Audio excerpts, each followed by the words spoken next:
Hello everyone, welcome to Med Edu channel. Myself S N Mishra.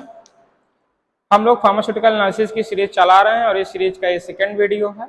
Last video में हम लोगों ने discuss किया हुआ था फार्मास्यूटिकल एनालिसिस की डिफिनीशन के बारे में, और आज हम लोग डिस्कस करने वाले हैं फार्मास्यूटिकल एनालिसिस के स्कोप के बारे में। तो आइए स्टार्ट करते हैं। तो आइए हम लोग डिस्कस करते हैं स्कोप के बारे में। तो अगर हम बात करें स्कोप की, तो स्कोप क्या होते हैं? तो स्कोप मीन्स होता है क्षेत्र या एरिया। तो जो हमारे फार्मास्यूटिकल एनालिसिस के एरिया हैं या क्षेत्र हैं, फार्मास्यूटिकल एनालिसिस हम लोग कहाँ पर अप्लाई करते हैं, तो उसका पहला जो स्कोप है वो है हमारा क्वालिटी कंट्रोल। क्वालिटी कंट्रोल क्या होता है? तो क्वालिटी कंट्रोल कहीं ना कहीं हमारे फार्मास्यूटिकल इंडस्ट्री में क्वालिटी कंट्रोल डिपार्टमेंट या क्यूसी डिपार्टमेंट एक होता है, जिसमें हम दो प्रकार से टेस्टिंग करते हैं। एक हम लोग जो है रॉ मटेरियल की टेस्टिंग करते हैं, जिसको प्री फॉर्मुलेशन टेस्टिंग कहा जाता है, और दूसरी टेस्टिंग हम लोग जो करते हैं या दूसरी एनालिसिस करते हैं वो हम लोग फिनिश प्रोडक्ट ही करते हैं। जैसे कि हमारा कोई भी प्रोडक्ट तैयार हो गया, tablet, capsule, syrup, ointment, gel, cream, lotion, ये सारे प्रोडक्ट हमारे बन करके तैयार हो गए हैं। अब इनकी क्वालिटी की टेस्टिंग करते हैं। ठीक, नेक्स्ट आता है हमारा केमिकल रिसर्च। केमिकल रिसर्च की बात करें तो केमिकल रिसर्च में एनालिसिस का क्या स्कोप है या क्या यूज है? तो केमिकल रिसर्च, कोई भी केमिकल सब्सटेंस है, उस सब्सटेंस के हमको मॉलिकुलर वेट पता करना है, बॉइलिंग पॉइंट पता करना है, मेल्टिंग पॉइंट पता करना है, उसका मॉलिकुलर स्ट्रक्चर पता करना है, उसकी प्रॉपर्टीज पता करना है। तो इन सब के लिए हमको कहीं ना कहीं एनालिसिस की जरूरत पड़ेगी। नेक्स्ट आते हैं मेडिकल एंड बायोलॉजिकल रिसर्च। अगर हम बात करें रिसर्च की, तो रिसर्च मीन्स क्या होता है? किसी चीज पे शोध करना। तो हम यहाँ पर किस पे शोध कर रहे हैं? मेडिकल और बायोलॉजिकल पे कर रहे हैं।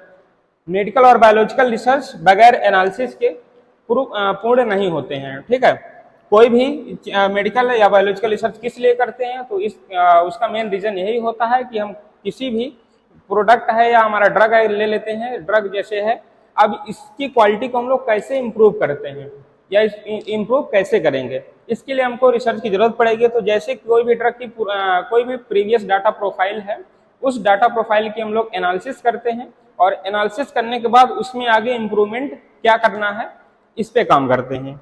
नेक्स्ट आपका आता है फॉरेंसिक। फॉरेंसिक, जैसा कि बात करें फॉरेंसिक की, तो फॉरेंसिक कहीं पर कोई क्राइम हो जाता है, अब उस क्राइम सीन से जो भी एविडेंस जुटाए जाते हैं, इकट्ठा किए जाते हैं, उनको इकट्ठा करने के बाद किसी फॉरेंसिक लैब में हम लोग या लैब में भेजा जाता है। ठीक है, तो अब वहां पर क्या होता है फॉरेंसिक में? तो फॉरेंसिक में एनालिसिस का बहुत ही बड़ा रोल है। देखते हैं कि जैसे कि कहीं पर क्राइम हो जाता है, उस क्राइम सीन से जो भी एविडेंस मिले, पहले तो उनका डीएनए एनालिसिस करते हैं, फिंगरप्रिंट एनालिसिस करते हैं, पाल्म एनालिसिस करते हैं, और ब्लड सैंपल वगैरह अगर कुछ मिलते हैं तो उनकी भी एनालिसिस करते हैं। ठीक है, नेक्स्ट आते हैं फूड इंडस्ट्री। बहुत ही बड़ी इंडस्ट्री है। आजकल हम लोग देखते हैं कि बहुत सारे आपके फूड, पैकेज्ड फूड और कई प्रकार के फूड मटेरियल्स आते हैं। तो उन फूड मटेरियल की प्योरिटी को और क्वालिटी को चेक करने के लिए एनालिसिस की जरूरत पड़ेगी। ठीक है, तो अब फूड इंडस्ट्री में क्या है? तो फूड इंडस्ट्री में जो भी हम मटेरियल ले रहे हैं, वो मटेरियल की क्वालिटी कैसी है, उसकी प्योरिटी कैसी है, ये करेंगे। इसके बाद नेक्स्ट अगर हम बात करें, तो अब हमारा उस फूड मटेरियल्स पे हम कौन से प्रिजर्वेटिव ऐड करने वाले हैं, कौन से फ्लेवरिंग एजेंट ऐड करने वाले हैं, कौन से स्वीटनिंग एजेंट करने वाले हैं, कौन से कलरिंग एजेंट ऐड करने वाले हैं, और कितना ऐड करने वाले हैं, ये बहुत मायने रखता है। ठीक है, इसके बाद उसकी एक्सपायरी डेट कितनी है या उसकी स्टेबिलिटी कितना है, ये सब हम लोग एनालिसिस करके ही डिसाइड करते हैं। नेक्स्ट आता है फार्मिंग। फार्मिंग क्या है? तो फार्मिंग मीन्स होती है कृषि, खेती बाड़ी जो भी होती है। अब हम देखते हैं कि हमारी फसल कहीं ना कहीं कमजोर पड़ रही है, हम सारा न्यूट्रिशन उसको दे रहे हैं, फिर भी हमारा फसल अच्छी नहीं हो रही। उसका कारण क्या है? हम मिट्टी की जांच नहीं करवाते हैं। वहां पर एनालिसिस का बहुत बड़ा रोल है। हम मिट्टी लेते हैं, मिट्टी सैंपल लेकर के हम लैब में भेजते हैं, लैब ले जाते हैं, वहां फिर हम क्या करते हैं, तो वहां फिर मिट्टी की टेस्टिंग की जाती है कि इसमें फास्फोरस की मात्रा कम है, कि इसमें अमोनिया की मात्रा कम है, कि इसमें जिंक की मात्रा कम है, कि इसमें सल्फर की मात्रा कम है। ठीक है, और किस चीज तत्व की अधिकता है, इन सभी की एनालिसिस करते हैं। अब जो भी जिस चीज की कमी होगी उसको पूर्ति करेंगे, तब हमारी फसल जो है बहुत अच्छी होगी। ठीक है, अब बात करते हैं कॉस्मेटिक इंडस्ट्री। ये भी बहुत ही बड़ी इंडस्ट्री है। जो भी हम लोग कॉस्मेटिक प्रोडक्ट हैं, शैम्पू हो गया, सोप हो गया, पाउडर हो गया, क्रीम हो गया, ऑइंटमेंट हो गया, जेल हो गया, इन सारी चीज़ों को जो है यूज करते हैं डेली।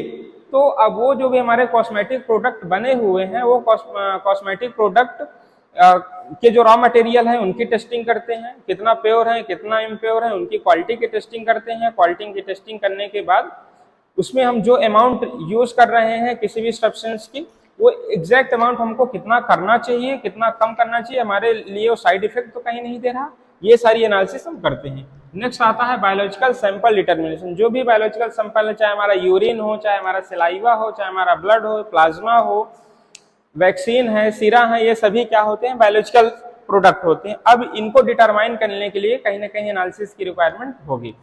आगे बात कर लेते हैं डायग्नोसिस ऑफ डिजीज। कोई भी डिजीज है, वो डिजीज है सच में या नहीं है, इस चीज का हमको क्या करना पड़ेगा, डिटर्मिनेशन करना पड़ेगा। एग्जाम्पल के तौर पर ले लेते हैं कि जैसा कि किसी पर्सन को ट्यूबरक्लोसिस है या नहीं है, इस चीज को डिटरमाइन करने के लिए कहीं ना कहीं हम स्किन टेस्ट करते हैं, ठीक है। और HIV है, कोई भी पर्सन HIV पॉजिटिव है या नहीं पॉजिटिव है, उसके लिए हमको एलाइजा टेस्ट करना पड़ता है। तो ये सब कहीं ना कहीं एनालिसिस से रिलेटेड है। आगे बात कर लेते हैं क्वालिटेटिव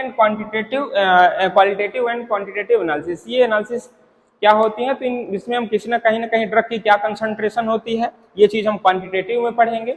और क्वालिटेटिव में क्या पढ़ेंगे, तो क्वालिटेटिव में हम किसी भी अननोन सब्सटेंस का पीएच क्या होता है, उसकी स्टेट क्या होती है, उसकी विस्कोसिटी क्या होती है, इन सारी चीजें के बारे में एनालिसिस करेंगे, ठीक है। तो बात नेक्स्ट हमारा जो वीडियो आएगा वो कहीं ना कहीं हमारे नेक्स्ट सिलेबस के हिसाब से है, और उसमें हम लोग एक्सप्रेस करने वाले हैं मेथड या टेक्नोलॉजी ऑफ फार्मास्यूटिकल एनालिसिस, मतलब किन किन टेक्नोलॉजी के द्वारा हम एनालिसिस को कर सकते हैं, ठीक है। तो मिलते हैं नेक्स्ट वीडियो में।